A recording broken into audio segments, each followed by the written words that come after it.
Suddenly everybody went silent. How come?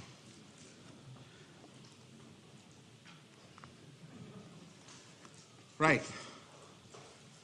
That's what we're going to do for the next couple of weeks before you go away for Christmas. At least not those of you who are Russian. I'm told you guys celebrate somewhere in January. Am I right? For the rest of us, sometime in December. Right. Just to, okay, I'll wait.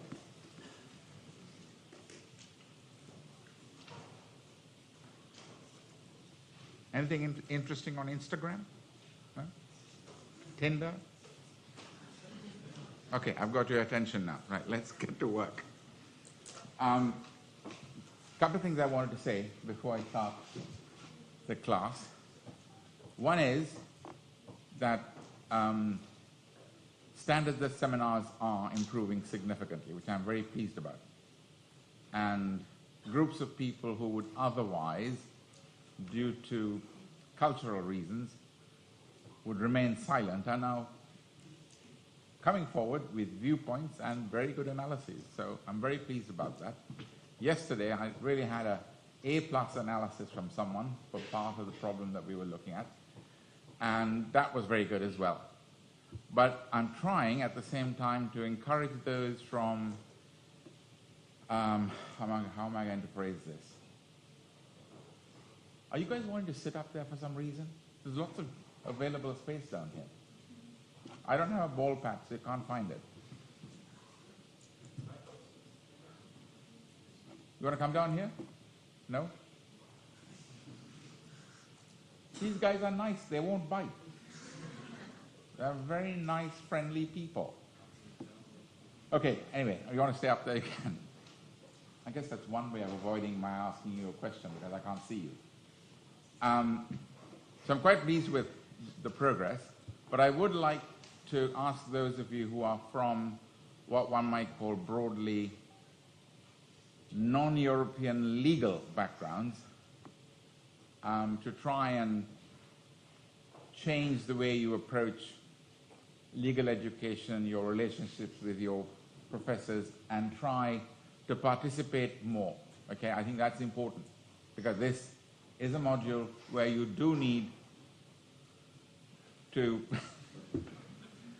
to learn to participate, and far more importantly, to express your analysis of a fact pattern so that I and your colleagues can comment on it and help you obviously improve. And that can't be done unless you're prepared to say, here's what I think. And please don't be afraid of criticism. Okay, because that's the process by which we improve. When I was a student, my professor used to always say at the end of my paper, what is this rubbish you've written? Every time, for about 2 months, until I began improving in his eyes. And it didn't bother me, because I knew he was doing that for my benefit, not because he wanted to be rude to me or anything like that. And I'm nowhere near that when I'm talking to you guys. This is kind of, 21st century Facebook times. So, we look at things differently. But at the same time, I am trying to be as politely critical as possible, because that's the only way you're going to improve when you present a paper. There's no point my saying, oh, that's a very good effort, try harder next time. It doesn't work. What I'm trying to do is to get you to start thinking in a slightly more constructive way, okay? And that's all I'm trying to achieve. So please try and cooperate, help out, and I'm sure you'll see the benefits as you go along. So that's really important. And I think also there are still quite a few people who haven't picked up the courage to present their advice or opinions in seminars. I think you need to. Don't hesitate, just come up with it. Doesn't matter that you're going to be totally wrong or mistaken, it doesn't matter. The purpose of presenting your paper is to actually work out what have I done and which is in the wrong direction. And if you don't do that, the only time you'll find out is in April at the exams. You don't want to do that, do you? You want to find out before what is it you should be doing and what you ought to be doing. And in that context, the seminars itself, and I'm going to say something which I've said over and over again, but I'm going to remind you because it's important that you approach it this way. Please don't approach it on the basis of looking at the fact pattern and thinking, I need to have a general discussion about whatever that appears to you to be in the fact pattern problem. General discussion. That's not what is expected. Okay? Because what you're expected to do is to behave like a lawyer in the markets and write hard, clear, precise advice based on hard, clear analysis. It's not a general discussion. And I know that perhaps in many a legal culture, or legal education culture, you're used to this, let's have a discussion around this fact pattern. No, no, no, that's not the training. Training is to help you learn to advise a client in a way that makes sense to the client. Because the client is going to pay you in about 8 months' time, 9 months' time. And they're not interested in general discussions. What they're interested in is hard advice based on hard analysis, which they, the client, can use. So try and develop that approach. And please leave out the long introductions and blah-de-yah-de-yah, which in some legal cultures you're encouraged to do. Long introductions, talking about the purpose, the philosophy, the sociology, blah, blah, blah, underlying the law. Forget it. Goldman Sachs doesn't want to know, ExxonMobil doesn't want to know. Hard advice based on hard analysis, that's it. Okay? And I'm trying to push you in this direction because I know it's trying to, in a way, change the way that you think, that you approach legal advice and writing legal opinions. So it is a transformation, but I can't achieve that transformation unless you cooperate by joining in the discussions, saying here's what I think, and so on. Okay? Can we kind of agree that, as I know it's 2 months now down the road, we should have done this in October, but it doesn't matter.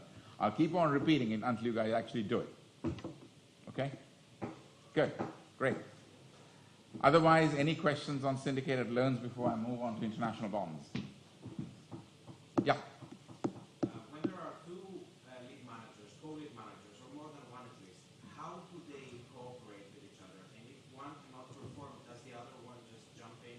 And When you say one does not perform, exactly what precisely do you have in mind? okay, so in cases of, let's say, not moratoria, but general, like legal difficulties that they may have that we see in the fact patterns. If one agent bank cannot perform any transfer of money from the borrower to the banks, or from the banks, You won't have 3 agents in a syndicated loan. No. You'll have 1 agent because funds transfers need to go through that agent bank's account. So if there are co-lead managers, there is only one agent bank. It doesn't matter how many co-leads there are. And as you rightly say, there could be more than 1 lead manager. There could be 5 co-leads. It doesn't matter. 1 agent bank is appointed. Yeah. So everything will be channeled through that agent bank. Any other questions, thoughts? And before I move on, I'm going to emphasize one more thing, which I've gone on saying from the beginning of the semester. Don't treat international bonds as a totally separate, independent silo from syndicated loans. They intermesh, they overlap. You're using the same concepts, they're using the same rules, in fact. So please don't think you can forget about all that you came across in syndicated loans and happily move into international bonds. Answer, no, you can't. And that's why I keep on saying to you every week, please remember, this is a building block module. You put the foundations, then you put the walls, then you put something else, and finally you put the roof. But you've got to keep going, brick after brick. You can't say, oh, well, I won't bother with the foundations, I'll just start with the walls when you're building a house. Can't do it that way, okay? So once again, something I'm going to keep on reminding you. Yeah? There is another obligatory one action one of the laws mentioned law. Sorry, what is it you're trying to say? And there is another obligatory one across one. Rome 1. Uh-huh. Rome, are you talking regulation or directive? Okay.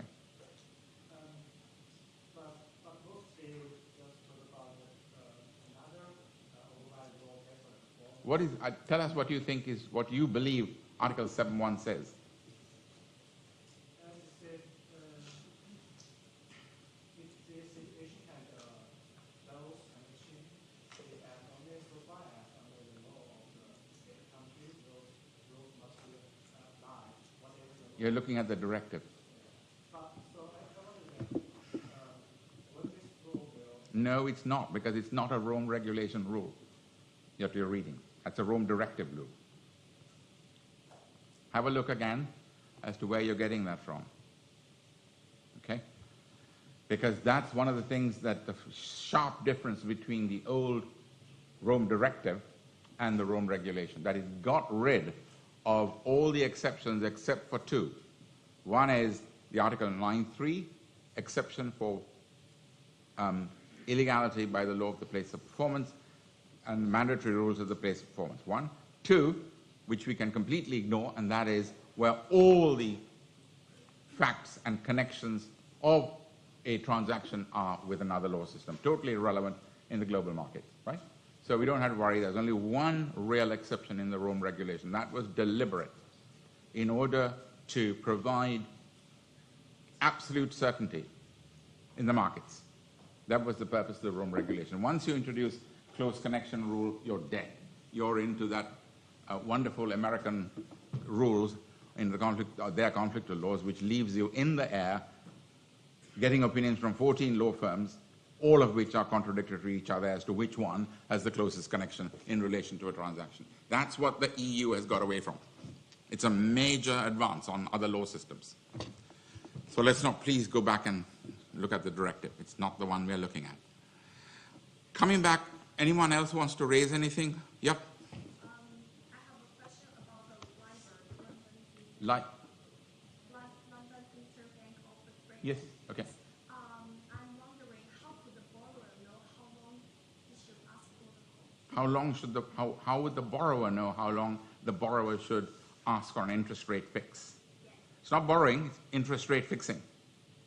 If I give you a 30-year loan, you borrowed for 30 years on day one. You don't borrow for 5 days or 3 days or 3 months or 6 months or 9 months. Got it? That's point one. Point two, what the borrower is required to do is to fix an interest rate on an ongoing basis in relation to the amounts which it has borrowed. Got it? Wait, go slow. Your question was, how does the borrower know which period it must choose or should choose or is good to choose? Answer, they've got their own rocket scientists calculating that. As a lawyer, you don't want to know, you don't know unless you've done an entire MSc in finance. So, leave it. And this is something, by the way, which I've made at many seminars, and I'm going to say it again in the context of this question. Some of the papers that you guys present at seminars actually do reflect something from your previous legal educational background. This business of mixing law, accountancy, economics, and everything else that you care to name. You can't do that. Not if you hope to work in these markets, either with a global law firm or with an investment bank, a hedge fund, anybody. Because the specialization is so great that lawyers are not allowed to opine, not allowed to give broad brush advice. So please get away from that habit. You do not stray into areas where there's somebody in that room with a double PhD in economics or in finance or something else that you know absolutely zero about. Even if you attended a couple of 2-week courses on whatever it is that you're trying to talk about. So please stay away from it. Ask the question, that's good, that's your point. Do ask the question, on what do they base it? Straight answer, it's based on their calculation of what's best in terms of reducing costs, increasing profits. How do you arrive at that? I haven't got a clue. That's for the economists. Sure. For the negative pledge, okay. Emphasize because with these sentences, as in respect of any other borrowings or indebtedness. Mm-hmm. Like a qualified clause. It's a clause which has got, which is sometimes used, in the markets, and it generally qualifies the blanket prohibition that I've given you, which says you will not create or permit to subsist any mortgage, pledge, charge, lien, or other security interest in relation to your present assets, future assets, those of your subsidiaries, etc., etc. But it stops. It doesn't say anything about in relation to what you're allowed to create or you're prohibited from creating these security interests. The clause that you're talking about is one which is sometimes used because major borrowers insist on it. And banks sometimes concede it, accept it.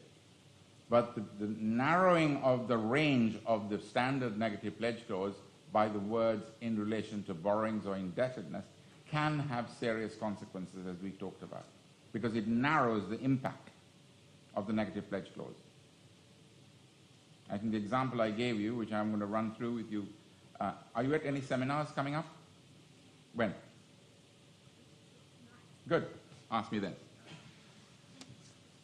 Do use the seminars. I mean, it's really important that you use up the seminars for this type of question. I mean, that's why they're there, for you to work it through, discuss it, analyze it, understand it, okay? And go home happy. Right. Bonds, international bonds. Let me ask you a question before I even start the lecture on bonds. What do you understand when someone says a bond or a share? I know I'm sure you know what a share is. What exactly do you mean when someone says bonds? What are you thinking about? I don't want a definition. I just want an impression from you as to what you conceive of, conceptualize as a bond. And I'm doing this for a particular purpose. Yeah. It's a debt security, yeah. The bond issue is a method of financing. But I was asking about how do you conceptualize a bond, which is issued in a bond issue? Paper. That is precisely what I was trying to get through to. You're absolutely right. Everybody would conceptualize a piece of paper. In fact, I was going to bring one today and I completely forgot. A beautifully security printed A4 piece of paper. That's what a bond looks like. But that was 25 years ago. They don't exist anymore. So with that, we're going to get into incredibly difficult legal analysis because of the disappearance of the paper bond in the global markets. But we're still doing bond issues. So what the heck are we doing? And that's the analysis we're going to have to get through. But I thought I'd just ask this question because I know in my mind, when I first went in, and your mind right now, when someone says bonds, you think about bits of paper, quite rightly. They just don't exist in the global markets. So we'll have to come back and think about this and the legal analysis that you need to apply. And need to apply in fact patterns going forward. Right, so let's start by looking at international bond issues. Why does this always refuse to do something? Oh, God. No, it's now, oh no, okay. Point your colleague made just a few minutes ago. An international bond issue is a method of raising long-term finance in global markets in a whole range of different currencies, major currencies, whether it's dollars, which is the largest segment of the market, euros and yen, second and third in terms of segment of the market, and a whole range of other currencies which are used to raise long-term capital by the issue of bonds denominated in those currencies. Now, the next point that you need to obviously appreciate is that this is an alternative method of raising finance in the markets to syndicated loans, which you've spent the last 1.5 months thinking about. The bond itself, the international bond, is regarded, and I'm now talking market perception, as a tradable financial instrument. It's a financial instrument, which is tradable. That instrument contains a legally binding promise. Binding on whom? Binding on the issuer of this tradable financial instrument. It contains a legally binding obligation to pay interest at a fixed or floating rate specified on the face of the bond, and secondly, to redeem the bond at maturity of the bond, i.e. when the bond terminates in terms of its life. Now, these bonds are sold by investment banks on behalf of an issuer to raise the finance which the issuer wishes to raise, like I said, as an alternative to doing a syndicated loan. Okay, let's forget the statistics. The bonds that are available in the markets today are designated in a whole number of currencies, and I've just put down those which are on the markets today and that one which is expected soon, namely US dollars, euros, yen, Swiss francs, A dollars, Singapore dollars, Hong Kong dollars, and I put down renminbi, but we don't have it yet. Expected soon in this cinema. Now, the way that the borrower will raise the finance is by selling these things that are called tradable instruments, the bonds, to investors in the markets in return for cash. Now, if you think about it, this changes the whole methodology of raising finance. If you go to a syndicated loan, the borrower would have gone to a syndicate of banks and said, please, can you lend me money? You don't do that if you're doing a bond issue. You don't ask anybody to lend you money. You issue tradable securities called international bonds. They are sold to investors, not by the issuer, but by a team of investment banks who agree to do it for a large sum of money. And those investment banks will sell those bonds into the hands of investors and obtain the funds that the borrower wishes, the issuer wishes to raise. Now, you say, well, what is the relationship between going to the global bond markets and the syndicated loans markets? The answer is very straightforward. The international bond markets are not open to anybody other than the top-end rated, now I'm using a phrase which I used earlier, but we'll come back to that, highly rated sovereign states, global corporations, state corporations, and special purpose vehicle companies, something you're coming to think about very shortly. The special purpose vehicle company, usually located somewhere in the Cayman Islands or Bermuda, and it issued international bonds out of there usually for tax purposes. But let's put that to one side, because they are usually used in securitizations and project financings. Put those to one side, but the vast majority of international bond issues are done by sovereign states or by global corporations, or indeed state corporations. Now, what do the investment banks do? I told you they sell the bonds on behalf of the issuer, but they do something far more important, for which they get paid large sums of money. They do something called, they underwrite the issue of the bonds. It's called underwriting. Don't confuse that with insurance. It's not insurance underwriting. It's a phrase that we use to describe the function of the investment banks in a bond issue. The underwriting obligation is contained in, we'll come to that later, the subscription agreement between the issuer and the investment banks.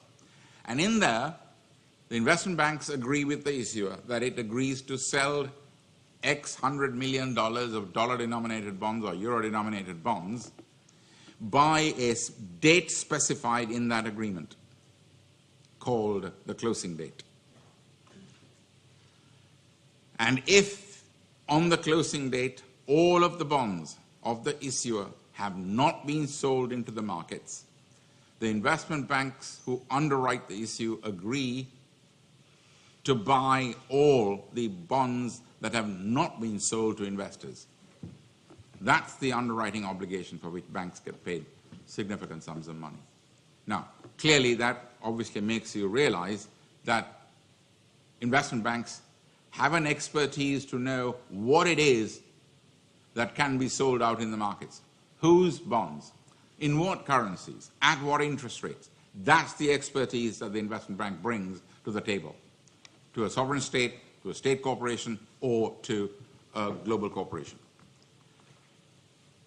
Importantly, this structure means that the lenders of the funds to the issuer, excuse me, to the issuer of the bonds are not the investment banks, but the investors. Because the relationship that's created at a very simplistic level, is this. The issuer's bonds are sold by the investment banks, that bunch, under an agreement which is known as the subscription agreement and the terms of that. But the bonds are sold into the hands of investors. Ignore the two boxes below, I'll come to them shortly. They are sold to investors in the markets. The people who buy the bonds in the first instance we call primary investors.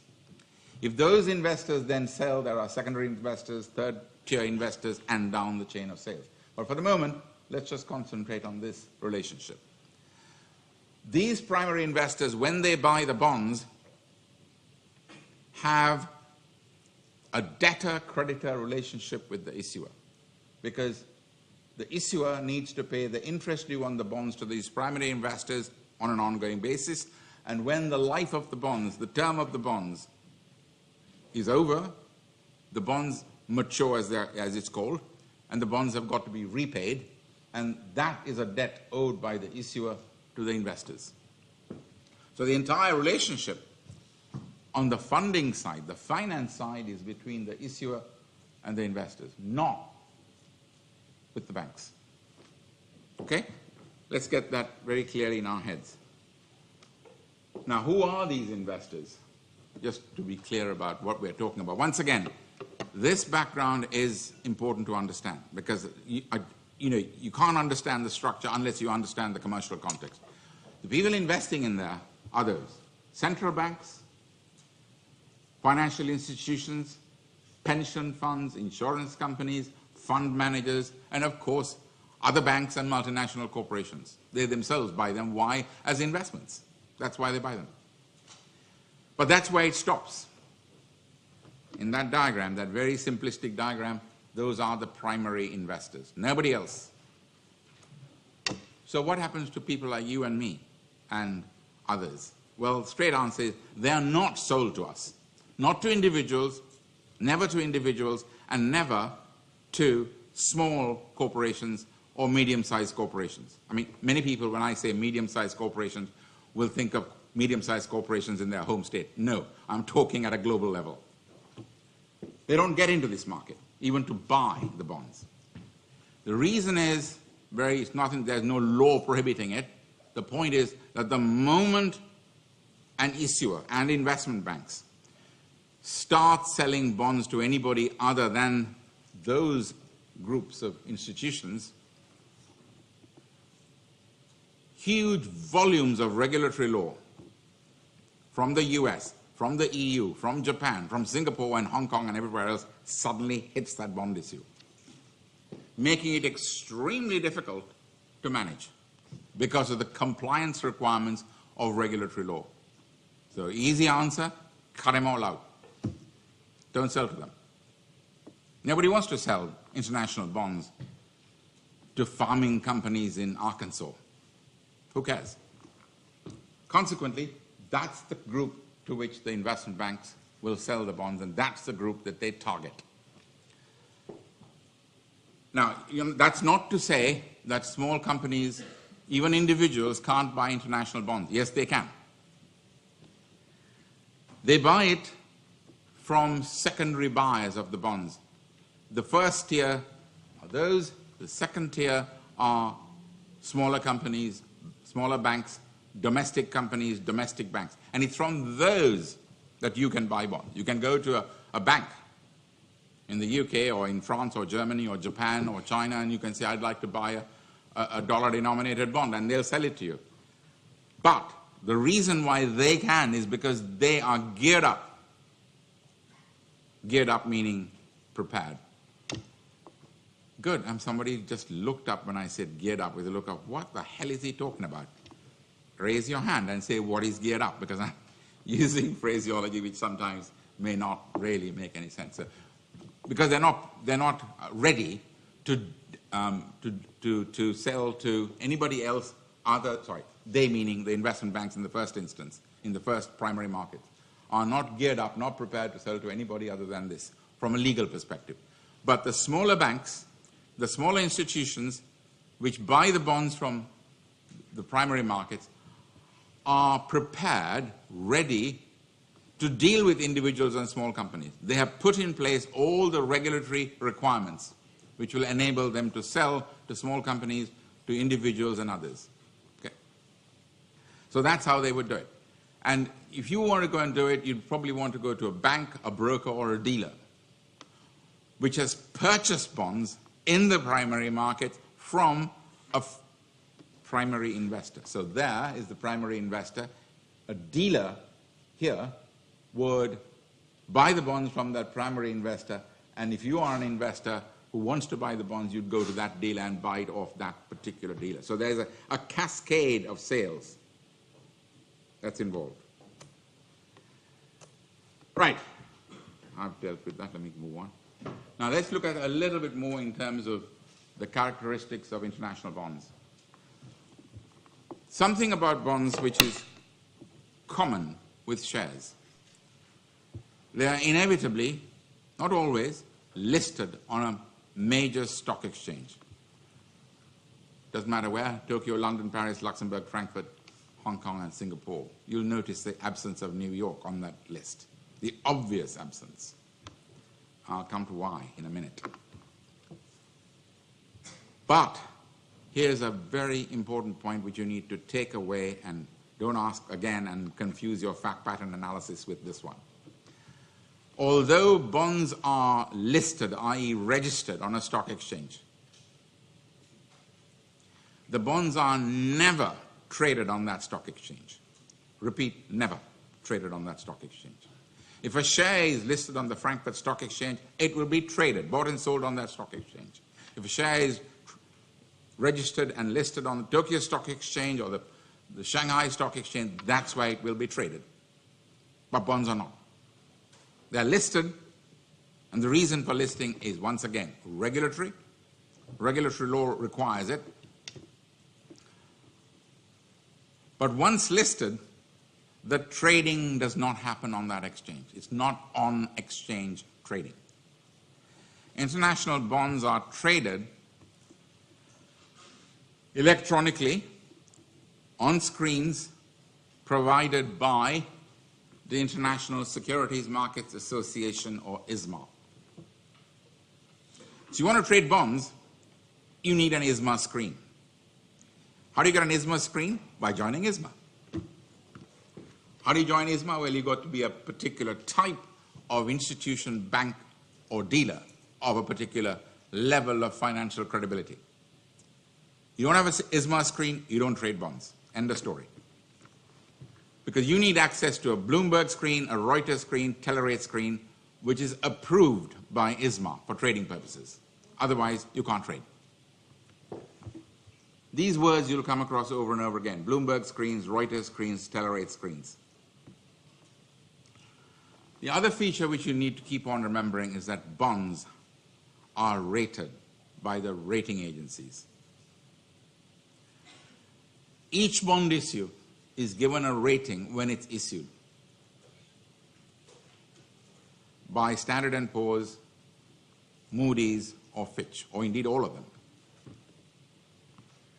But that rating, when it is given at the outset, helps investors to decide, shall I buy these bonds or no? Ongoing, if it's for 20-year bond, life of a bond maturing in 20 years' time, during that 20-year period, the bonds will be constantly subject to review by the rating agencies. And if they consider that the issuer is no longer of the standing that it had when it issued the bonds, it would downgrade the rating. And as you discovered in syndicated loans, that has a knock-on effect, because downgrades are linked to default clauses. Now I know, we're now again talking about that house that we are building. Syndicated loans have a downgrade clause. Two-notch downgrade clause. That means if there's a ratings downgrade for an issuer on their bond issue, there's a default occurring on the syndicated loan. And as you know, if a default occurs, there's a cross-default triggered. Yeah, that's the kind of thinking that you need to pull together. No amount of reading is going to get this together. Right, let's move on from there. Okay, those are the basics. Now, just to tell you what these investment grades look like, I can't remember whether I did this when I did syndicated loans, but there are the basic grades. And I'm just using Standard & Poor's rather than anybody else's. AAA, AA, A. That's the three areas which investors are interested in. Sometimes triple B, sorry. But you can see the description of what you mean by a AAA rated issuer. Extremely strong capacity for timely payment. Not it'll pay one day, for timely payment. AA, very strong capacity for timely payment of interest and principal. A, you're getting a wobble here. Strong capacity, but may be susceptible to adverse economic changes. There are armies of economists at Standard & Poor's and Moody's whose job it is to do this rating and keep it under review, ongoing. Once you fall below BBB, you're in trouble. It's called sub-investment grade. When you come to that level, we call them junk bonds. CCC. That's not a legal term at all. It is just market terminology. But it's useful to know that there is investment grade and sub-investment grade, and the lower levels of sub-investment grade is where you find junk bonds. You ever heard of a guy called Michael Milliken? No? Never heard of him. Okay. He was at Lehman Brothers long ago, long before Lehman went bust. And he was a specialist. He was the junk bond king. That's all he did. Organized junk bond issues. And he made $200 million a year. Until one fine morning, he was hauled up and prosecuted by the Securities and Exchange Commission, and that ended his wonderful career. Right, let's move on from there. You never heard of this guy? Okay, fine, fair enough, fair enough. What did he do though? What was the question? I'll tell you when that red light is turned off.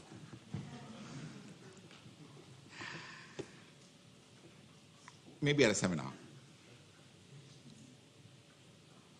Now I want to take you back to understand another basic of international bonds. We keep talking about international bonds. We say the investors, central banks, multinational corporations, sold by investment banks into the hands of these investors. But what is special about international bond issues? Because there are lots of other types of bond issues. I walked you through this long ago, when you were probably interested a little bit more. There are actually three types, not three types of bonds, but three types of bond issues. There are things called domestic bond issues, there are foreign bond issues, and there are international bond issues. If you take a domestic bond issue, which you'll see in most developed economies, it is simply a process by which an issuer from that particular country wants to raise finance by selling bonds denominated in the currency of that country, sold by investment banks incorporated in that country to investors located and resident in that country. So, if you've got a Japanese yen bond issue done by a major Japanese corporation, underwritten by Nomura and Daiwa, sold to Japanese pension funds and insurance companies, that is a simple domestic bond issue. They've been around for, well, 200 years at least. Then there's a variation of that basic structure. Foreign bond issues. This is exactly the same as a domestic bond issue, except with one fundamental difference. The issuer is not a corporate entity incorporated in the country in which the bond issue is being effected, and where the currency is located. So if you've got a Japanese yen issue, which is being done by a South Korean corporation, and the bonds are being sold to Japanese investors, that's a foreign bond issue. They were, just by way of information, they were the vehicle, the mechanism, whereby 100 years ago, railways were built in Argentina, China, and everywhere else. That's how funds were raised. But where? Answer is, this is a very important difference.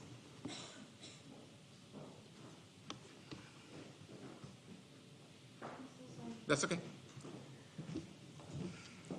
Foreign bond issues were effected by corporate entities and sovereign states looking for finance, trying to raise finance, by going to major capital markets.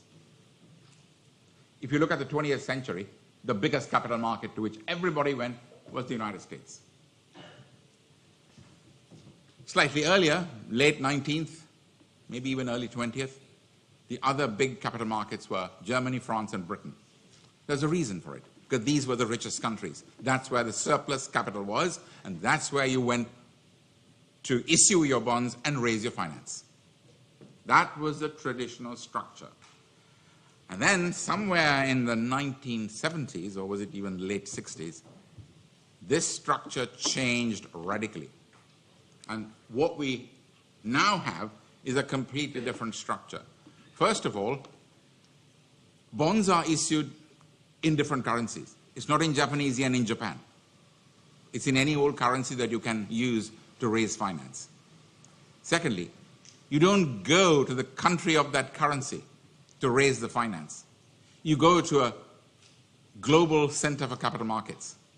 That's an important difference. You don't go to a huge capital base in a country where there's a big capital base like the US. And you raise the finance not from a single country, but globally. That makes a huge difference to the way bond markets operate. It's the use of different currencies, not just a single currency. Secondly, any issuer from anywhere coming to a global hub for the raising of finance, a capital market center. And the funds do not necessarily come from that center. And London is the best example of it, because no funds are raised from the British market. It isn't. It has nothing to do with the British markets. The funds are raised from investors in Hong Kong, from Singapore to Frankfurt, to insurance companies in Brazil, to pension funds in Russia. It doesn't matter. The investors come from everywhere. That is why we call it an international bond market, because the currencies used are all types of different currencies, the investors come from all over the globe, and the issuers come from everywhere. There isn't, I mean, London just happens to be the place where it developed, that's all. After Brexit, who knows? It could all go to Nassau, and I'll be very happy to go and live in Nassau in the sunshine and the lousy rain that we've got right now. Anyway, to come back. Yeah, sorry, somebody had a question. Yeah. This is not a foreign issue. Yeah, this is the third. Look at the foreign issue. Yeah. What do you see as the difference? The difference between domestic and foreign was that investor and bond issuer is a foreign. Yep. And everything is happening in the currency and with the investors of another country. What's the name of the third? What's the? Name of the third. What you were just telling. I'm kind of lost with that question, because domestic bond issue you understand. Yeah.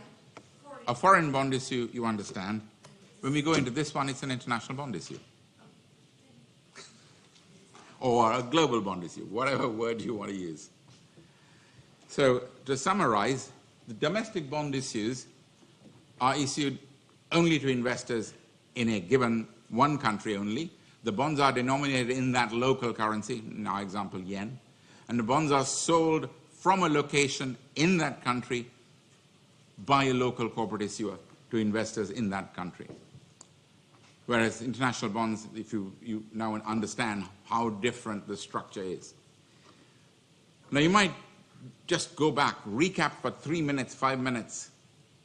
What is the global market doing here? The natural location for this global market is New York. It shouldn't be here. Because the largest part of the global bond market is dollar denominated. 1. 2, the US happens to be the largest capital market on the globe until China opens its markets and its renminbi. Till then, the US remains supreme. So what the heck is this global bond market doing in a rain-sodden island with 60 million people and the 5th largest economy on the planet? But it is 5th and small compared to America or China. So what is it doing here? I took you through it in a very quick run of things some time ago, but just so you understand what the drivers are. If you remember, there was a growth of huge amounts of hundreds of millions of dollars of dollar deposits outside the US in the 50s and the 60s due to a whole number of reasons which I'm not going to go through now. It was in that first lecture that I gave you. But the growth of the bond markets was spurred, growth of the bond markets in London was spurred by 2 very powerful pieces of legislation of the United States government, which literally drove the bond markets out of the United States unintentionally. First was, I think I explained this before, but I'm going to make you think about it because it is important. Interest equalization tax in the US imposed by President Kennedy in the early 60s, which meant that an Italian issuer of bonds in the US was required to pay the US Treasury a tax called the interest equalization tax when it issued bonds. How? By calculating the difference between the cost to that Italian issuer of issuing the bonds in Italy, in lira at the time, and the interest rate it would pay on a dollar bond issue in the US. Inevitably, there was at that time a huge interest rate differential. It was a hell of a lot cheaper to raise finance in dollars compared to raising finance in lira. What the US government said, okay, you can come to our market, but if you do and you raise finance, we're going to hit you with a tax, representing the differential between what you would pay on your lira borrowing and what you would pay on your much cheaper dollar borrowing. Well, the consequence was predictable.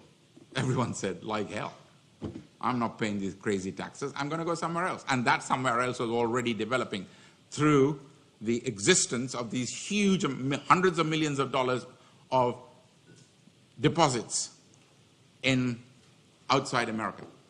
And that's what investment banks began to use for dollar bond issues being done offshore outside the US for the benefit of Italian issuers, German issuers, Japanese issuers, and the like. The second huge reason was that in order to access the US capital markets, which is the largest on the planet at the time, one had to go through a huge process of regulatory compliance.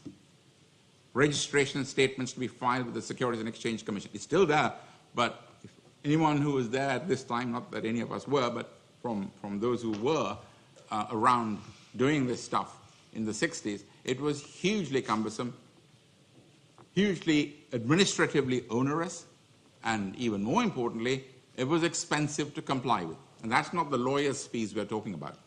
We're talking about the expense of compliance because the United States regulatory law at that time required a Japanese issuer or a German issuer, the 2 major entities which were borrowing in the international markets at the time, to restate all of the accounting balance sheets, profit and loss statements, not according to their own accounting standards, but they had to republish them, reformulate them under United States generally accepted accounting principles, or what is called US GAAP, GAAP. And most German corporations and Japanese corporations had one answer, like hell. The third one that resulted in this move towards London was the Glass-Steagall Act, which was only repealed under the presidency of Bill Clinton some while ago. What the Glass-Steagall Act said was Investment banks in the US could not engage in commercial banking activity. For example, they couldn't do syndicated loans. That's commercial banking as defined in the Glass-Steagall Act. Equally, commercial banks could lend money, but they could not do bond issues. So JP Morgan, Citicorp, Bank of America were not permitted to do international bond issues, at least in the US. So what did they do? Hell, simple. You incorporate a subsidiary in London and you do your global investment banking business from here. And that is exactly what happened. At the same time, Japan, which had copied the US Glass-Steagall statute into their statute book, suffered the same result. The Mitsubishis could not do international bond issues. The Daiwas couldn't do international bond issues. Mizuho was not around at the time, but these are the banks which were, and they couldn't do bond issues because they were classified commercial banks. Equally, Nomura couldn't lend in relation to syndicated loans. So guess what they did? Same answer. Incorporate a subsidiary here in London and do all their business out of here.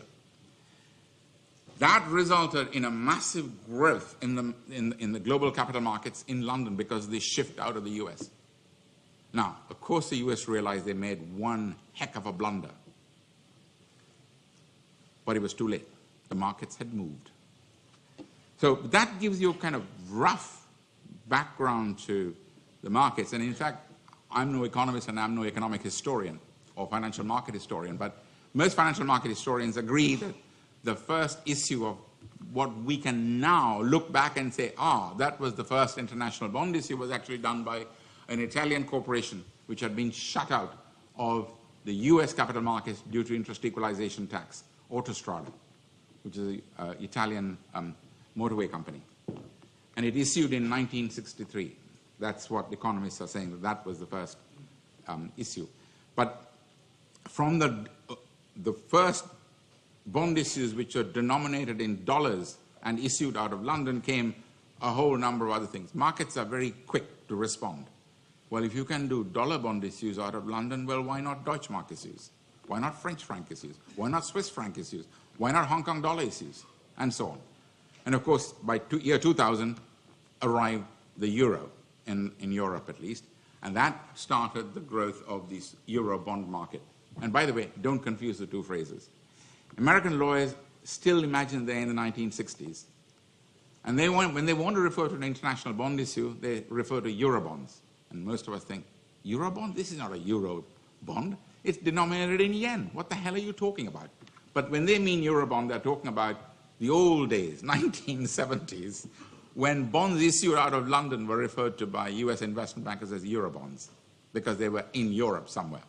But today, when people talk about a euro bond, you mean a bond denominated in euros, full stop.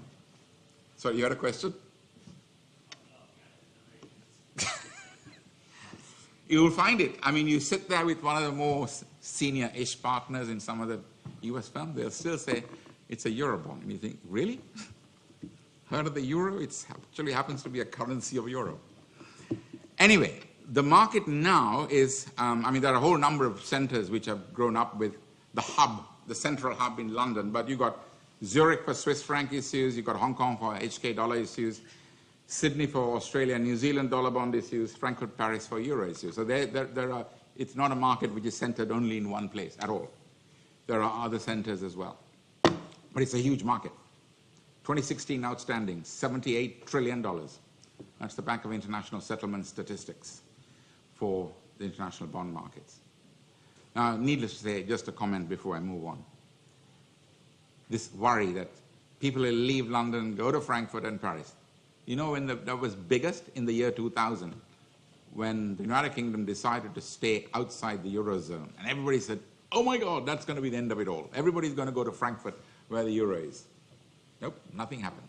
Nobody went to Paris and nobody went to Frankfurt.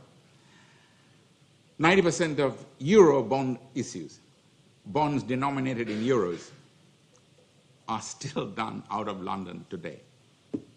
Now we're hearing the same thing about Brexit. Oh my God, Brexit. And everybody's going to go off to Frankfurt and Paris and Milan, and maybe they will, who knows. But that's why I put a question mark.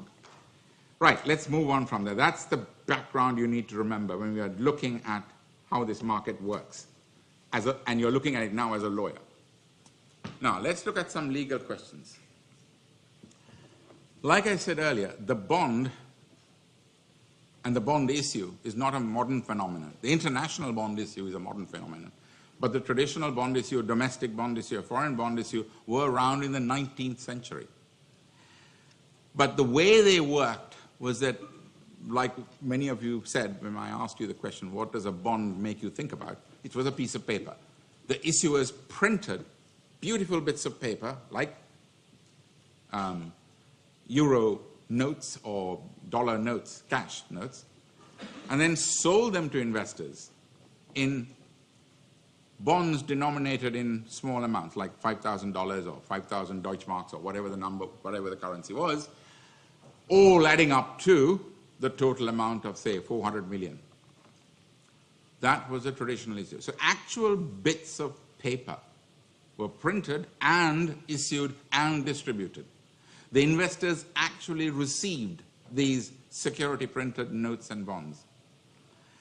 If I remember, I will bring an example of it next week from 30 years ago, which I preserve because I got it from somebody who was a partner when I joined, and I have hung on to it because nobody else prints them anymore.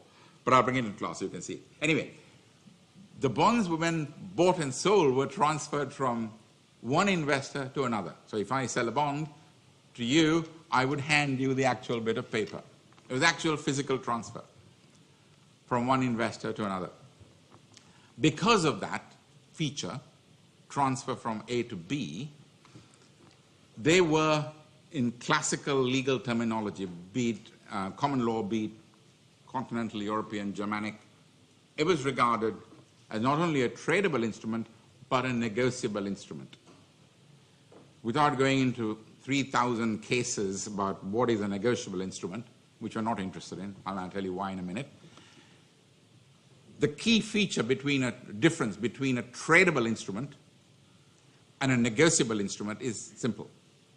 Both are bought and sold. In both cases, the title to this bit of paper passes on delivery. But the difference with regard to a negotiable instrument is that if the instrument is regarded as negotiable, then if the instrument is issued in what is called bearer form, meaning he or she who holds the bit of paper is the owner, the bearer instrument. Not only would title transfer upon physical delivery, something else happens. If an entity or person without title to this bit of paper had no ownership of this paper, for example, because it was a thief, sold it to an innocent buyer, that buyer got full title, despite the fact its seller had no title at all. That's the quality of negotiability, that it transforms into true title in the hands of a buyer, even though the seller of that buyer had no title. Now, a normal tradable instrument, that doesn't happen. That happens only with regard to a negotiable instrument. How do you decide whether something is a negotiable instrument or not? Well, there's 3,000 million cases on it from all over the globe, and we're not going to even bother with it. You know why? Because modern international markets do not operate on the basis of the delivery of bits of paper. There is no printing of bits of paper which are then physically delivered by one investor to the next. The result is we have now got a system in the last 20 or 25 years which is the product of electronics. Unfortunately, the law is still in the age of the horse and cart, way behind. And that's why, because of an absence of a legal regime, we are struggling, and I'm going to take you through the struggle, of trying to understand what the heck is happening with these instruments. I'll come to that in a minute, okay? But the key point that I need you to understand is that I've said the vast majority of modern international bond issues, there are no physical notes printed. They are issued in what we call dematerialized form. They have no material or physical existence. They're dematerialized notes, dematerialized bonds. But there is an issue of bonds, but there's no paper to show that that is a bond. How does it work then? Well, when a bond is issued in the modern markets, the bonds which are issued are electronically credited to the accounts of banks or account holders and dealers in a very important institution or institutions, the international clearance systems, or to use EU jargon, International Central Securities Depositories, ICSDs. All the bonds which are being issued end up in these ICSDs, or clearance systems, and the bonds are credited into the accounts of account holders who have purchased the bonds in the primary markets when the bonds are first sold. There are 3 ICSDs in the global markets, and I think you need to become familiar with who they are. Euroclear in Brussels, Clearstream in Luxembourg, and DTC in New York. There are 3 international clearance systems. They're the ones who operate nearly all global markets. This is the plumbing, the drainage of the global markets. That's where they operated.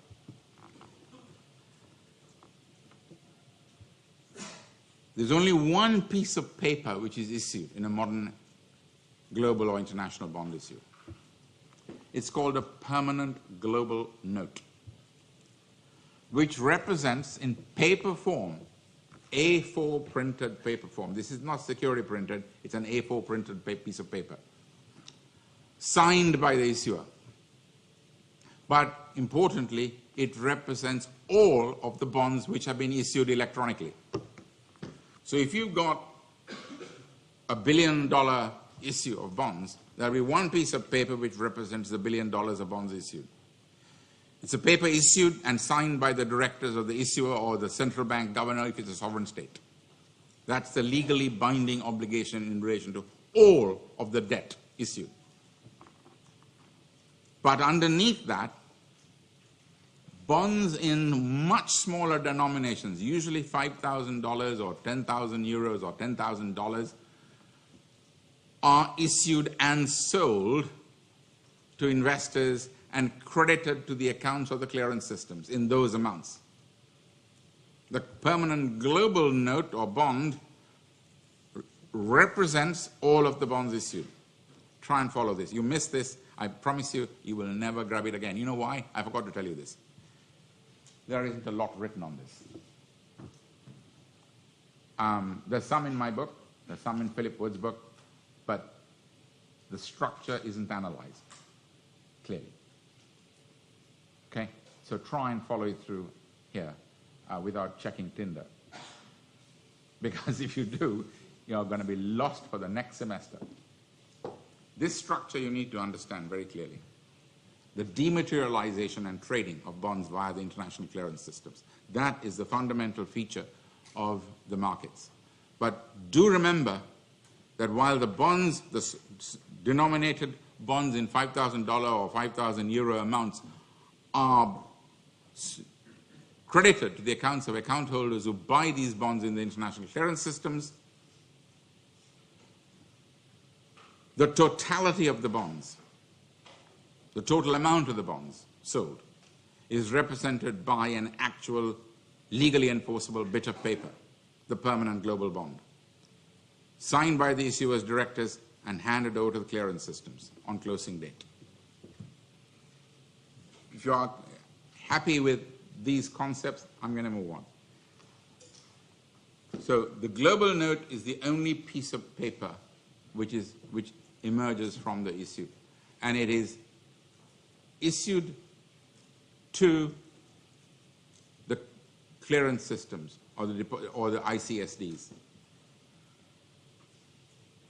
But in practice, that's really not how it works. That's what I'm trying to explain to you, is that it is the legal format. The actual physical paper is delivered to a bank, what is called a common depository bank. somewhere in London, whether it's a JP Morgan or a Nomura or a whatever, it doesn't matter. It's a bank. The global or permanent global note is handed to this bank, and it holds it for the clearance systems until final maturity or redemption. The next fundamental feature is also important to remember. In any bond issue in the global markets, only account holders in the ICSDs are permitted to buy bonds when they are first issued. That's a really important feature of the markets. You and I can't, small companies can't, large companies can't, and unless you're one of the large institutions which are able to subscribe to and get an account within the clearance systems, you will not be able to buy bonds. That's the way the market works. It's those account holders in the ICSDs who will buy the bonds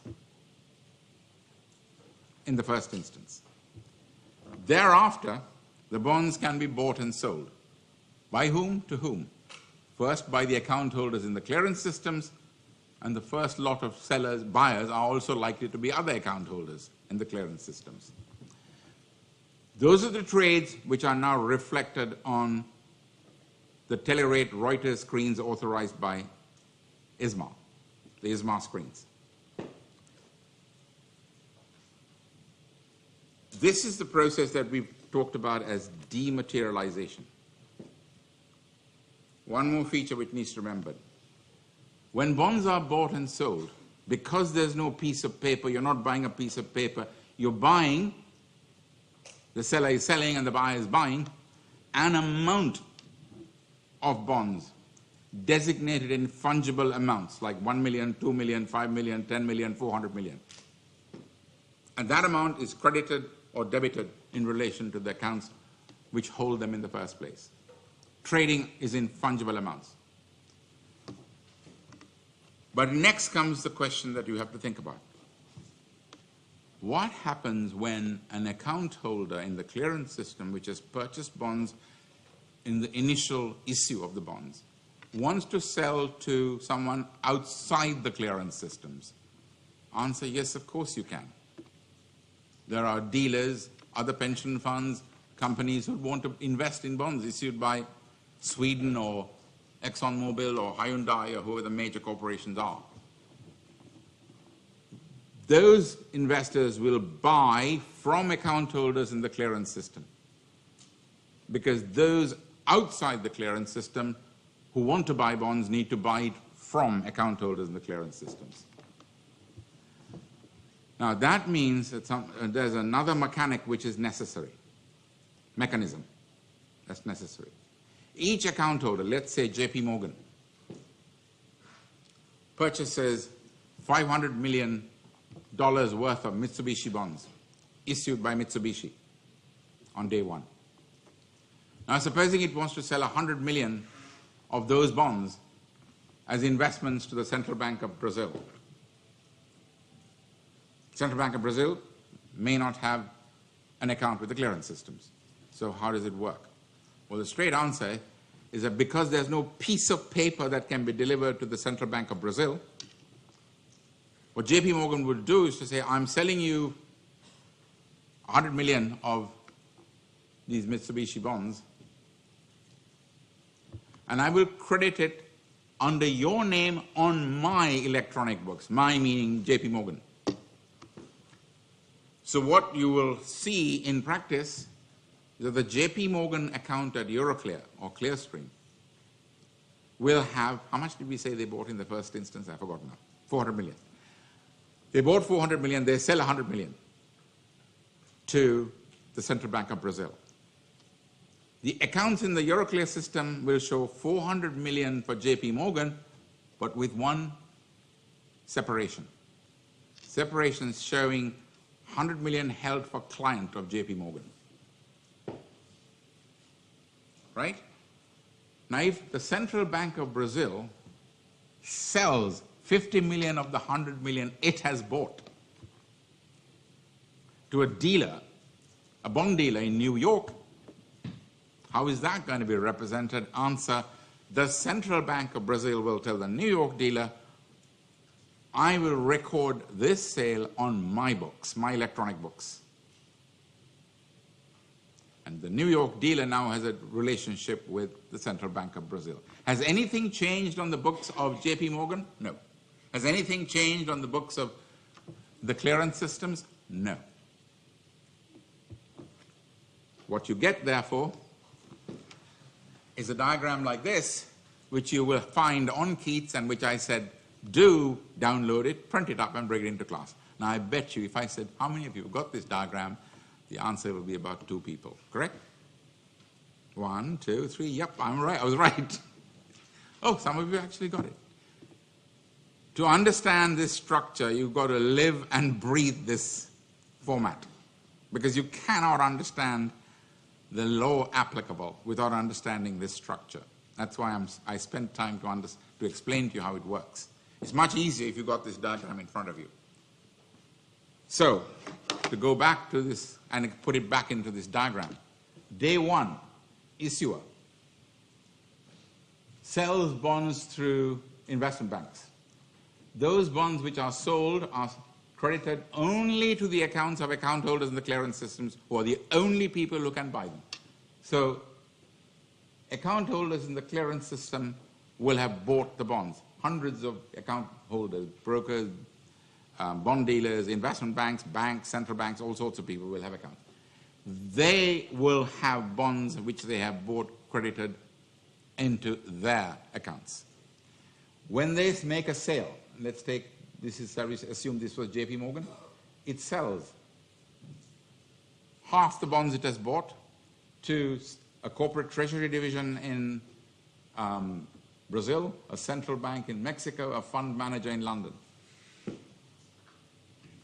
Those purchases, these 3, will be reflected on the books of JP Morgan in the section called client-held bonds. So there will be JP Morgan own account and client account in consequence. Now, if that fund manager at a later time sells part of the bonds it has bought from JP Morgan to an investment fund, that purchase will be reflected on the electronic books of the fund manager. Nowhere else is it recorded. And that means that what you've got is a holding structure which is not easily analyzed from a legal perspective. 2 questions. Okay, let me work that one through.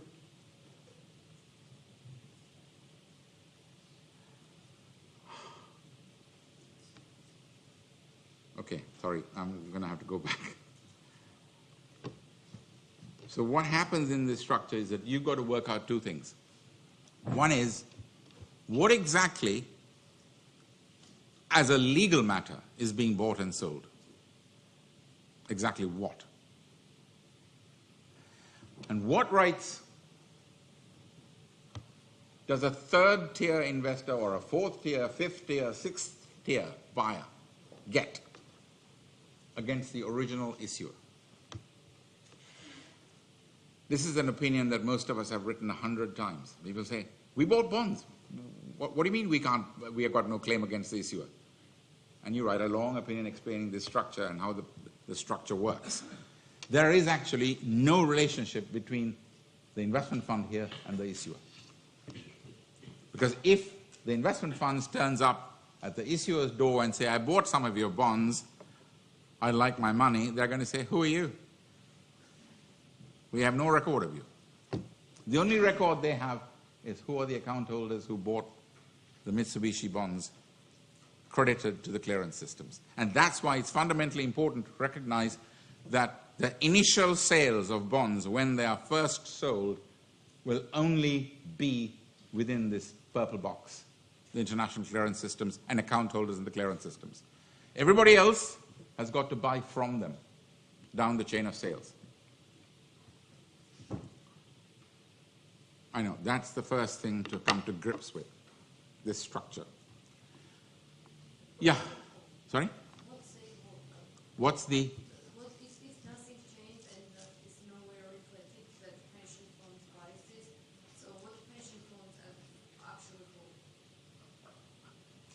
nice 19th century question. What does it hold? It doesn't hold anything. No, I understand, but where is it reflected, the pension? If it's nothing changed there, Well, up here, JP Morgan sells 100 million of the 400 million it has bought. On its books and on the books of the clearance system, what it will show is JP Morgan 300 million held for its own account, 100 million sold to a client. That's it. If that client resells 50 million of the 100 million it bought, that sale will be reflected not there, but on the books of the fund manager who has sold. That's it. So it's a chain, a cascade of sales that you have. So that's why to the question, do you have a claim? You, the investment fund, have a claim against the issuer? The answer is probably no claim at all.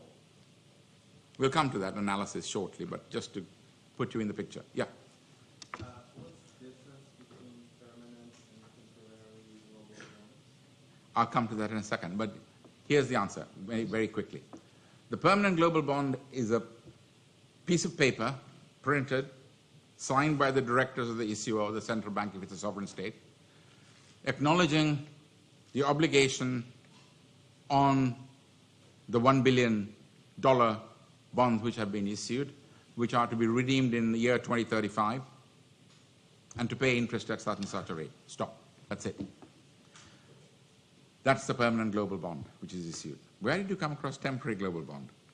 Did I mention it as yet? Okay. Temporary global bonds, I'll come to them and explain them shortly, but just to give you a one-line answer. Temporary global bonds become necessary due to United States securities laws or United States tax laws. It doesn't matter whether the issuer is Japanese selling yen bonds or a Kazakh issuer issuing euro-denominated bonds. United States securities laws require certain things to be done, full stop. And if you ask the next question, which I know is crossing your mind, why? The straight answer is United States securities laws are global securities laws, applicable wherever, whenever. Enforced by the most powerful securities law organization on the planet, the SEC, with over 5,000 qualified lawyers and professionals. Just make a comparison. We've got one in Europe. It's called ESMA, the European Securities Market Association. People think, well, that's our SEC. Yep, it is, but we've got 420 people there. There's no clout, if we might put it that way. As yet, maybe soon. But for the moment, global securities laws are enforced by the SEC because United States laws, which we'll come to in great detail very shortly, operate on the basis that they are globally applicable, full stop. That's why, to accommodate the requirements of United States securities laws and secondly United States tax laws, sometimes we use a temporary global bond rather than a permanent global bond structure. When I come to process, the international bond issue process, I'll explain this a little bit more, okay? Yeah. Go ahead, please. So how does the fund manager prove that he has title To whom is it going to prove? investment fund? Sorry. So fund manager for investment fund. How does the investment fund know that the fund manager has title? Not title, but not how we describe it. Is it how? How do you know when you buy a share from Barclays Bank that they've got title, as you call it? You don't. That's exactly the position here. Because your rights are not against the issuer. Your rights are against that fund manager. Fund manager has rights against the dealer. But there are no direct rights going up there. That's a fundamental of the structure. It breaks the legal linkage between end investors and the issuer, subject to one major exception, which I will come to shortly. Yeah? So you're saying they have no claim against the issue. Will the investment fund in the tier 3 then come knocking on the fund manager's Yep. door and say, please some interest in Can I have my interest in principle? Yes. That's where it comes from. But Again, I haven't got into this area yet because you're now going into the legal rights and obligations. It's not the fund manager's obligation to pay interest or principal, it's the issuer's. So the investment fund's rights, if you want to put it that way, is a right to receive interest and principal on the bonds it has purchased insofar as and to the extent that the fund manager receives the interest and principal down the chain of sales. Let's come to that. I mean, this is how we're going way ahead of how this works. Yeah.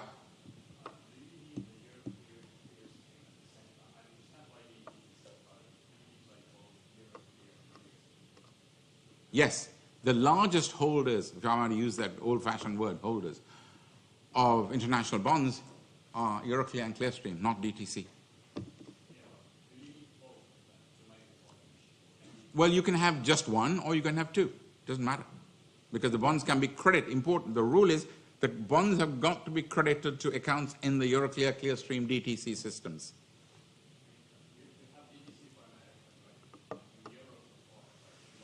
No, I don't think we need to start thinking about Europe and the United States anymore. Euroclear and Clearstream operate as global, repeat, global ICSDs. So if you are a buyer of bonds in Australia of a yen issue by Mitsubishi, guess where those bonds are going to be credited? Up here at Euroclear.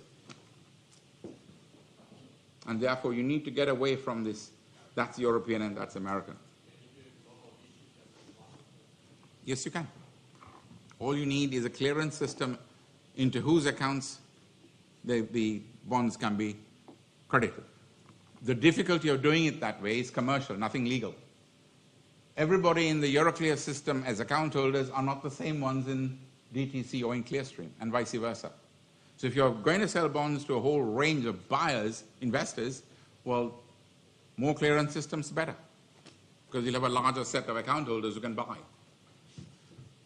Okay, I need to talk just a little bit about a very small segment of the market, a very small one.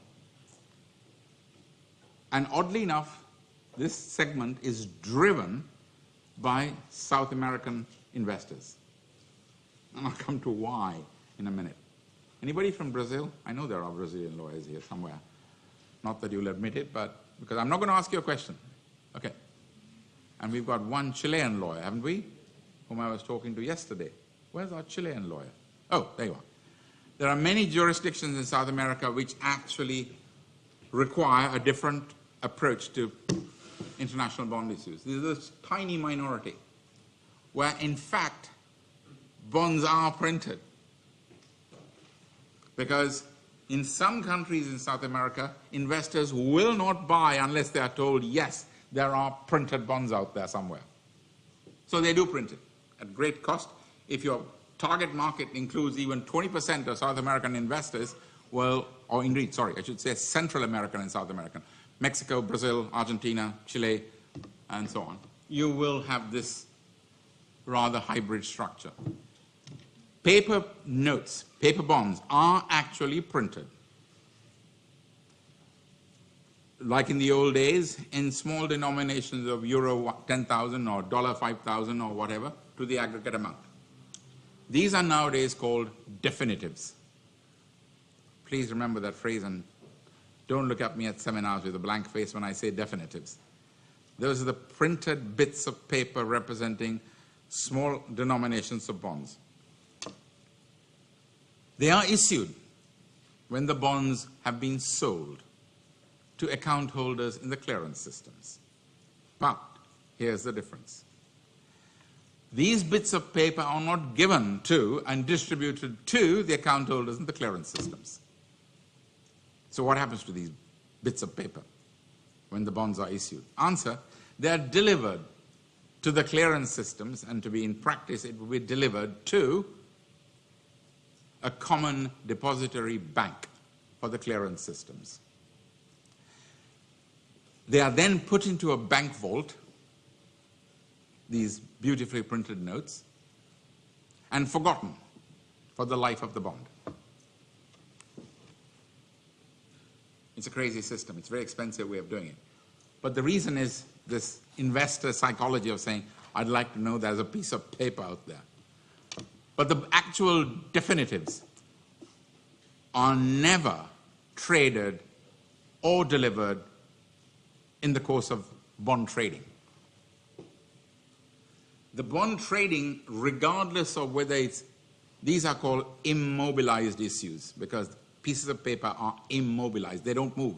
They're dumped into a vault and forgotten. Everything else works exactly the same way as in a dematerialized issue. Repeat, only account holders in the clearance systems can buy the bonds. Trading in the bonds occurs by reference to fungible amounts of 1 million, 2 million, half a million, whatever the numbers are, but in fungible amounts. The bonds are not transferred anywhere. The bonds are represented by a permanent global bond until maturity, an A4 piece of paper signed by the directors of the issuer or the central bank of the issuer if it's a sovereign state. It's pretty much the same format. There are one or two things you need to remember. That the actual physical bonds are delivered, can be delivered out of the bank vault when an actual default has been declared in relation to that issuer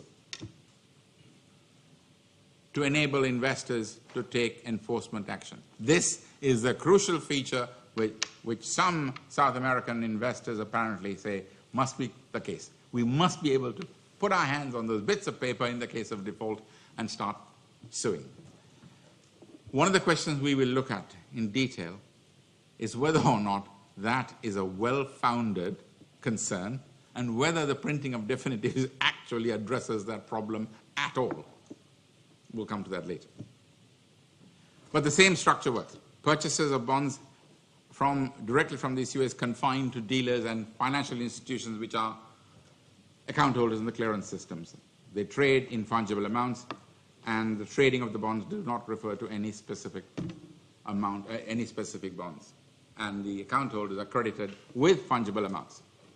The same structure as in dematerialized bonds. So,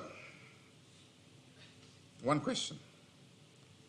What is the nature of this bit of paper that's printed in this very small minority of cases?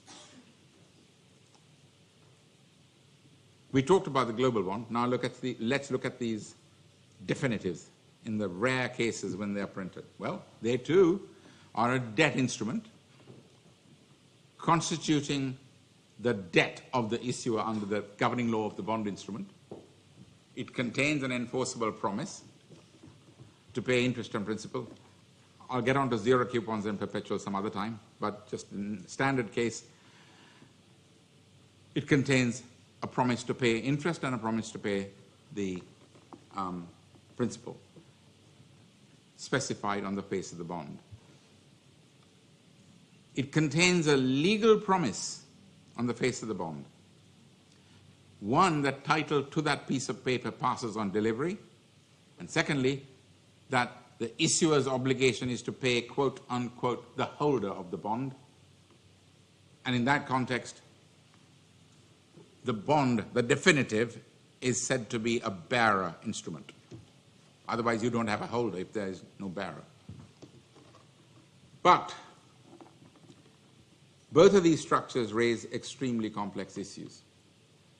And the problem, as I said, is that we are applying 19th century rules to structures in the modern markets in the last 25 years, which simply ignored the law completely in the way they were set up. And we as lawyers are trying hard to play catch-up. I just want to walk you through some of the basics in relation to the old analysis so that we can then move to the modern section and say, so what happens now?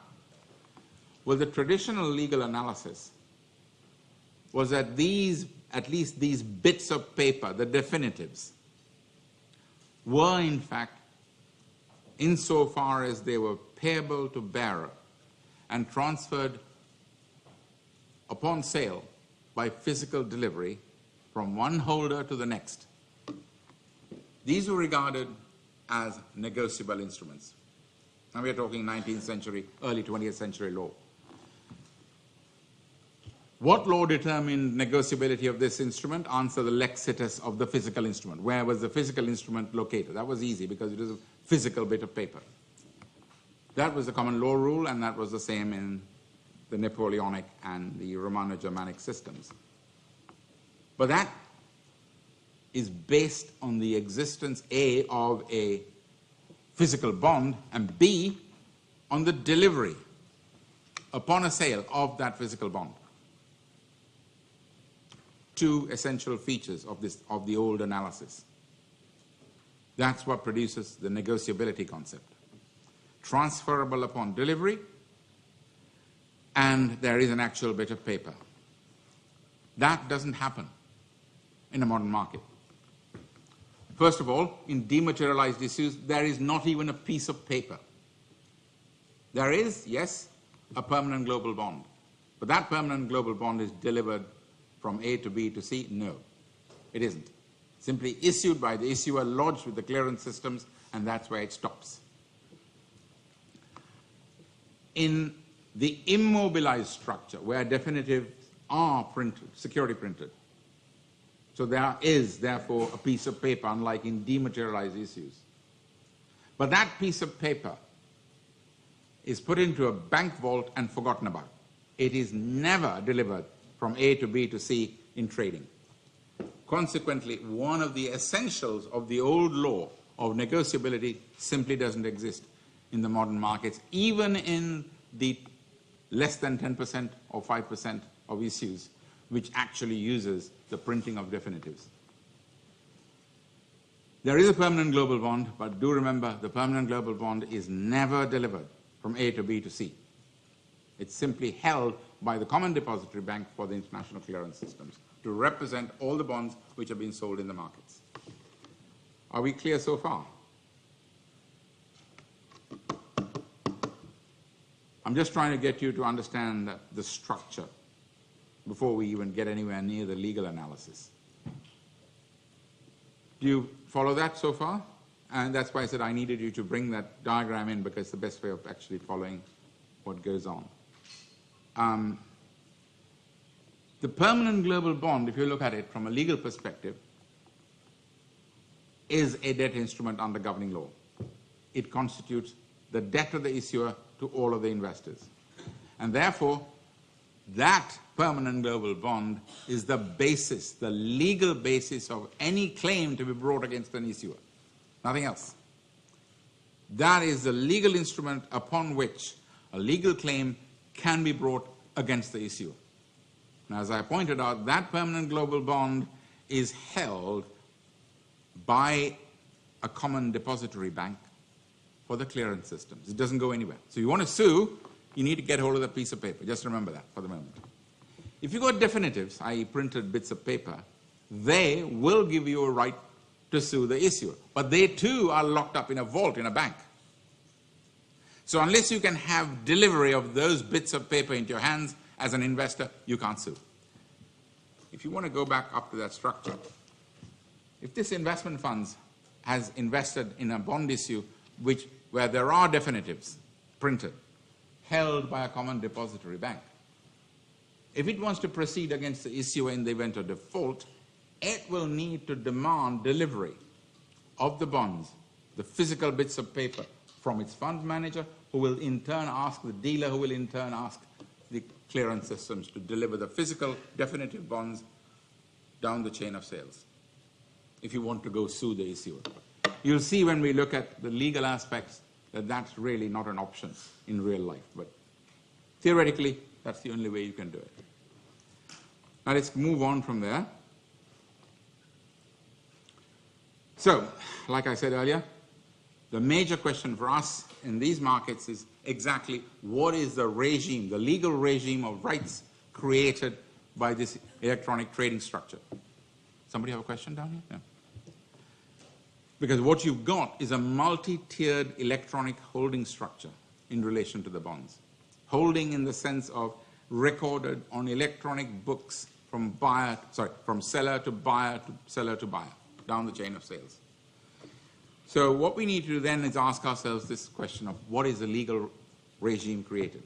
Now, if you got, just to make it a bit easier to understand, if all of this was happening in one legal system, one location,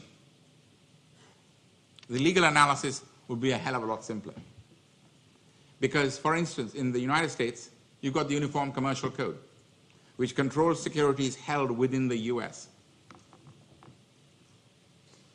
And for the UK, at least for shares, it's got a system which controls what happens to shares held in the United Kingdom. But the problem with the international bond markets is that you can't apply these rules because this is multi-jurisdictional. You can't apply US rules or UK rules to the holding of securities of a Japanese issuer invested in by fund managers in Luxembourg, which has in turn bought from a securities dealer in Frankfurt. And that's where the problem. Like the example I've given up here is a Japanese issue of US dollar denominated bonds credited to the accounts of the ICSDs in Brussels, Luxembourg, and New York. A Brazilian pension fund buys from the Frankfurt office of an account holder, or a Chinese bank buys from the Hong Kong office of an account holder in the clearance systems. You can't apply United States UCC rules or basic UK rules. So you need to first of all start with a simple question. What actually is being bought and sold in these markets? What I'm going to do is, instead of walking you through a really complicated analysis, because that is what it is, an extremely complicated analysis, I'm going to give you the conclusion that global law firms have arrived at after a lot of head-scratching and thinking about it. First of all, what is being traded in the markets is not a bond at all. There is no bond to be traded. What is being traded is a bundle of rights in respect of the permanent global bond, if it's a dematerialized structure, or a bundle of rights in relation to the immobilized bonds in the vault, the immobilized structure. That's the first. Second conclusion is that you need to work out, and I think that there's a consensus on how this works out. Where does the bundle of rights emanate from? Under what law?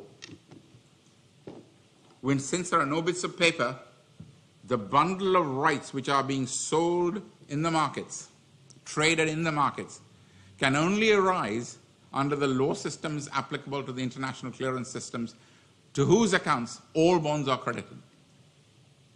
So it's either Belgian law, Luxembourg law, or DTC's US law. So the law systems which control the clearance systems, therefore, would control, at least at the first instance, the rights, the bundle of rights which are created and then sold down the chain of sales. Now, that's not all, because the bond instrument itself, I don't mean a piece of paper, but the bond instrument, the electronic transfer of the instrument, itself has terms and conditions. Like a syndicated loan, a bond has terms and conditions. It's got negative pledge clauses, default clauses, etc. So the bundle of rights also includes not just rights arising under the law systems or the clearance systems, but rights arising on the terms of the bond instrument. Next question, where do you find those?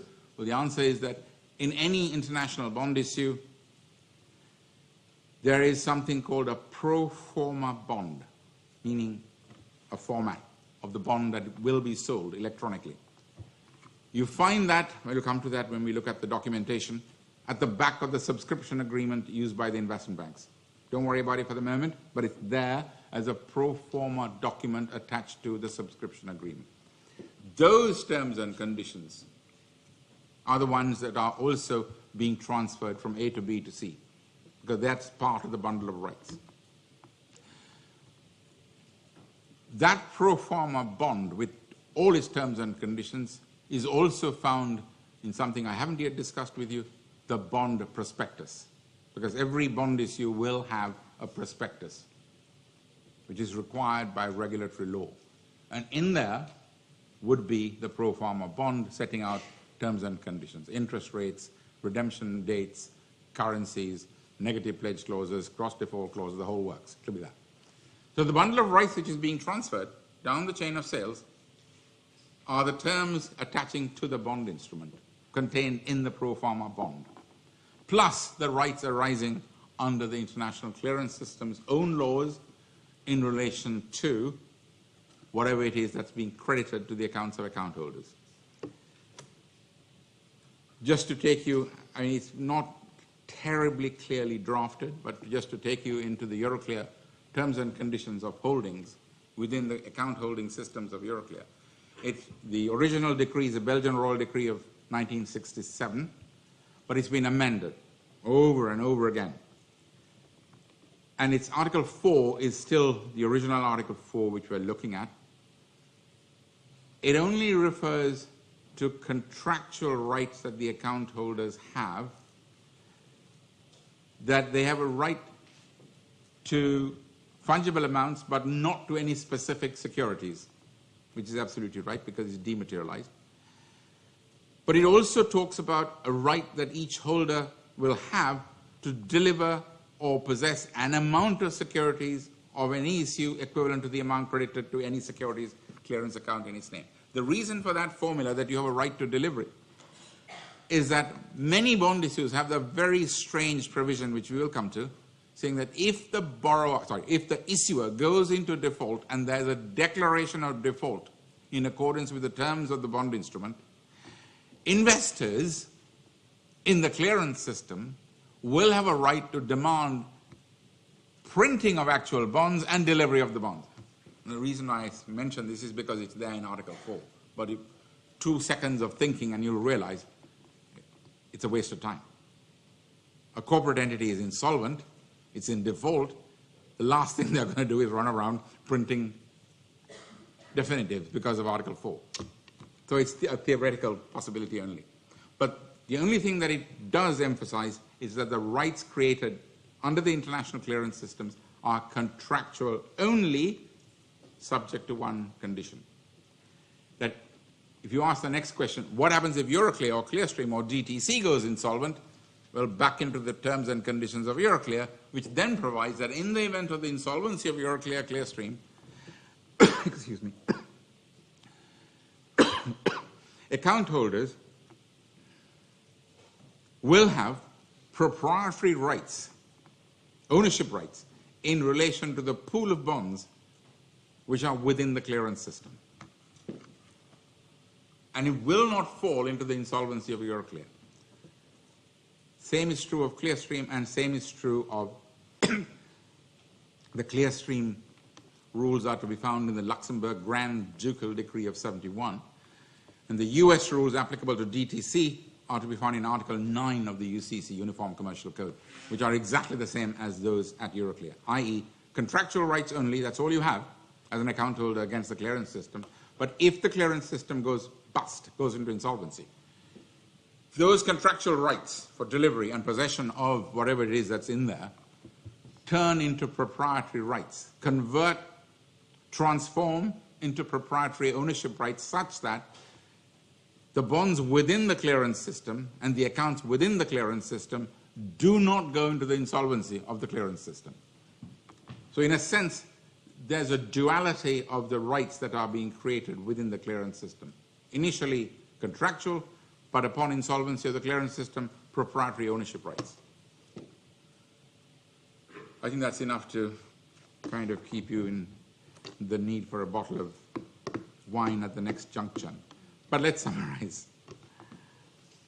Account holders in each of the ISDs, therefore, will have a contractual right vis-à-vis the issuer to interest and principal on the bonds credited to their accounts. And they will have a right against the clearance system for the fungible amount of securities credited to their accounts, 10 million, 5 million, whatever the number is. And they will have a right under the clearance system's rules to the delivery of bonds if and when they are printed under the terms of the bond instrument, usually only upon default. And finally, a proprietary title to the bonds within the clearance systems, even electronic rights, proprietary rights, emerge upon the insolvency of Euroclear, Clearstream, and DTC by the terms and conditions of those clearance systems. You can see why it is horrendously complex, because there's an overlay of so many law systems and so many laws that come into play. You've got the terms and conditions of the bond instrument, which is a relationship between the issuer and account holder who buys the bond. Then you've got the law systems controlling the clearance systems, whether it's Belgian law, Luxembourg law, or New York law. And then you've got the law systems that emerge in this structure when you get into this diagram. Because at each level, another law system kicks in. Because if you ask the question, what is the relationship between the investment fund and the fund manager, what answer would you give me? Answer depends on the contractual relationship under the governing law of the documentation between the fund manager and the investment fund. If you're not, ask.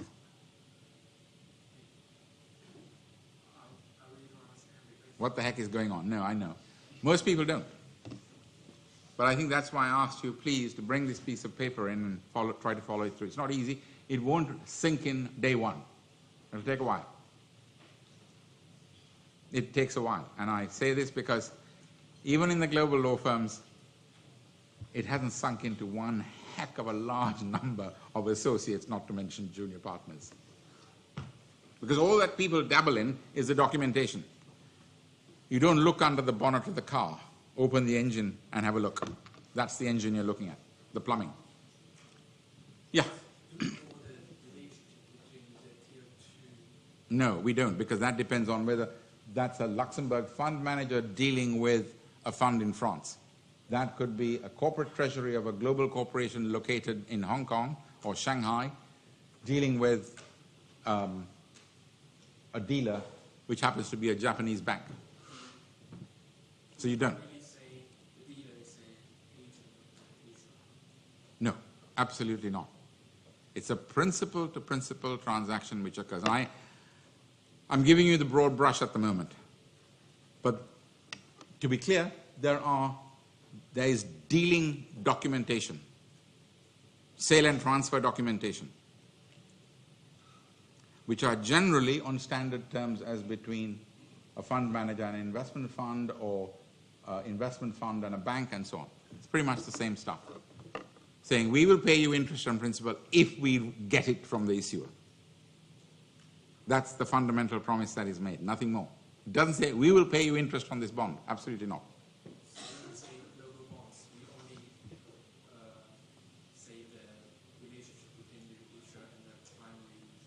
Absolutely. Because the global bond is held here within this purple box for the benefit of the account holders. Therefore, if you ask the next question, well, who's got rights on the basis of that piece of paper, the global bond? The answer is only the account holders who have rights to delivery of that global bond from the clearance system. And once they take delivery, we look at how and when they have a right to take delivery of the global bond. Only then, when they lay their hands on that piece of paper, do they get rights against the issuer. I think I better leave it there. You look absolutely lost, confused, horrified. Yeah? Has there ever been an insolvency of such a clearing system to see if it could No, there has never been an insolvency. And if you ask the next question, how many international bond issuers have gone into insolvency? Count them on your fingers. Lehman Brothers, WorldCom, Enron, I know the name. Nobody else has gone into insolvency in 35 years because of the quality of the issuers who can issue bonds in the international markets. Right, we'll pick it up next week.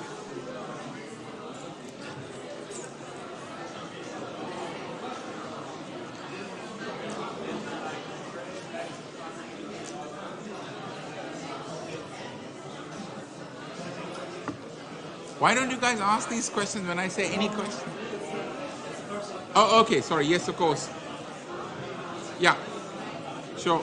Yes, so I have the seminar next week on Okay. Tuesday, but the professor of international trade has put a mock exam. What time is your seminar? It's the 4 p.m. seminar. 4 p.m. seminar. Okay. I would ask you if I can come on Wednesday at this hour, maybe. I don't know. Wednesday next week. Yeah. Okay. Yeah. Please do. It's fine. Yeah, thanks. Can you send me an email to confirm that? Oh, yeah, thank you.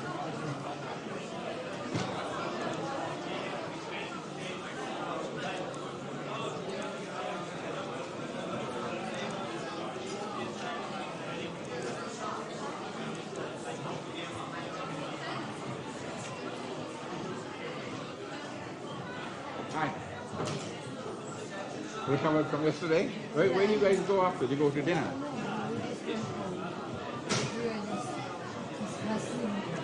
What were you discussing? Couldn't be international finance, right? Yeah, like definitely really about the question. This one. No, the last one. Okay. I want to ask you about this new list. I will make changes or just like take out the people who like were familiar. Yeah, I mean, if you let me know who's on this list, and importantly, why they can't attend, and whether they can do 4 o'clock on Monday. That's all I need to know. Or I'm- on Monday. Yeah. Because one guy can say that he can do on Monday and he prepared to do it on No prefers. All Tuesday 4 p.m. groups are being moved to Monday at 4 p.m. yeah. If they can't come at Monday at 4 p.m., please let me know what is the lecture class. They're not going to start another rehash of these seminar groups. Absolutely no way. Yeah. Make them right and then we decide. Please. And the other question I have, should I include this reading week or with dates, calculations with dates? Oh, right. The reading week. Yeah, it's just like I was sitting there